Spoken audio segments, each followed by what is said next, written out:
Irmãos, vocês viram a entrevista com Elon Musk? Aquilo não foi apenas mais uma conversa sobre inovação, foguetes ou carros elétricos. Foi um alerta econômico disfarçado de tecnologia. Foi um aviso sobre o que de fato sustenta o dinheiro, as bolsas, os bancos e os governos. Quando ele diz que a energia é o verdadeiro limitador da civilização, ele não está falando de física, está falando de economia, porque toda riqueza nasce da capacidade de transformar energia em produção, e toda produção vira dinheiro. Sem energia não existe indústria, sem indústria não existe emprego, sem emprego não existe consumo e sem consumo não existe economia.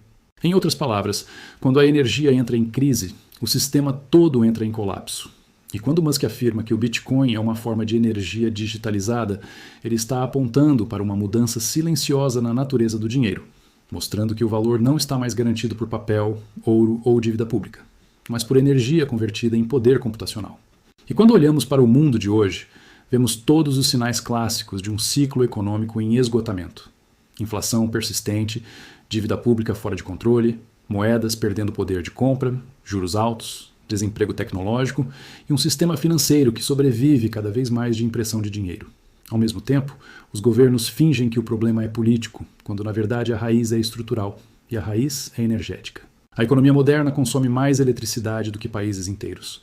A inteligência artificial depende de data centers que gastam cidades inteiras em energia. Carros elétricos exigem baterias feitas de minerais raros. Máquinas substituem pessoas e robôs, entram nas fábricas. E tudo isso cria uma economia mais produtiva, porém muito mais frágil. Porque se faltar energia, o sistema simplesmente para. É nesse cenário de fragilidade que volta à tona uma ideia antiga, esquecida, mas extremamente perigosa do ponto de vista econômico, o chamado crédito de energia. Essa teoria não nasceu. Agora ela foi formalmente apresentada nos anos 1930 no livro Technocracy Study Course, escrito por Howard Scott, e defendia que o dinheiro deveria ser extinto e substituído por certificados de energia distribuídos à população com base na produção total do sistema. Cada pessoa teria direito a uma cota mensal de consumo energético, que não poderia ser acumulada, herdada ou poupada. Em termos econômicos, isso significaria o fim da poupança, o fim do investimento individual, o fim da liberdade financeira e o fim da propriedade privada de capital. Tudo passaria a existir apenas como permissão temporária concedida por um sistema central. E aqui mora o perigo econômico. Quando o dinheiro deixa de existir como reserva de valor e a energia toma seu lugar, a economia se transforma num sistema de racionamento tecnificado, onde produtividade não gera enriquecimento, apenas direito de consumir.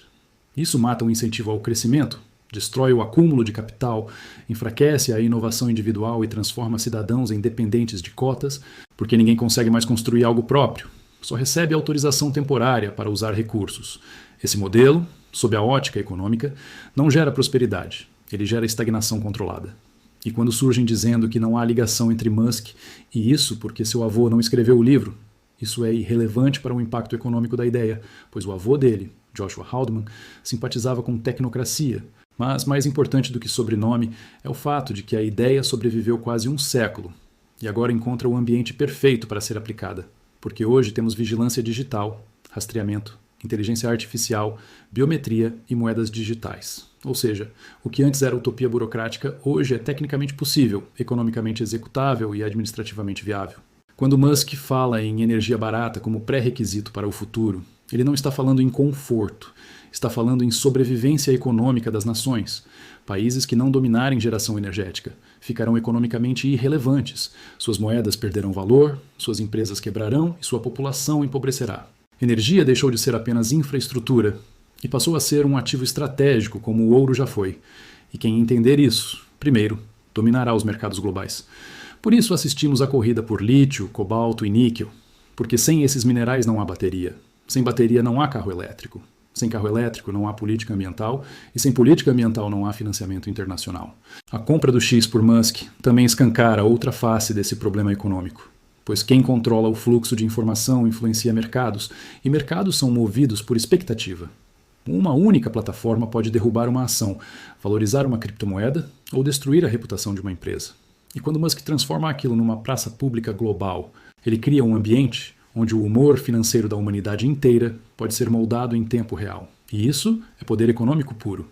Enquanto isso, a inteligência artificial acelera o desemprego estrutural, e não por maldade, mas por eficiência, pois máquinas trabalham mais barato e mais rápido do que humanos.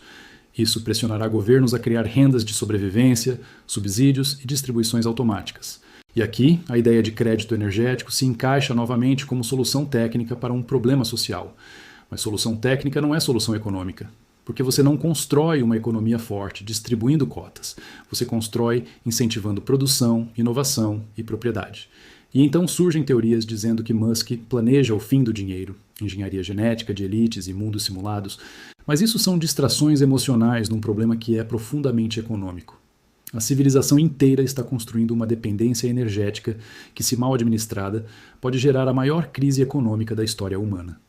Quando uma economia depende totalmente de eletricidade e automação, qualquer choque energético vira uma depressão imediata.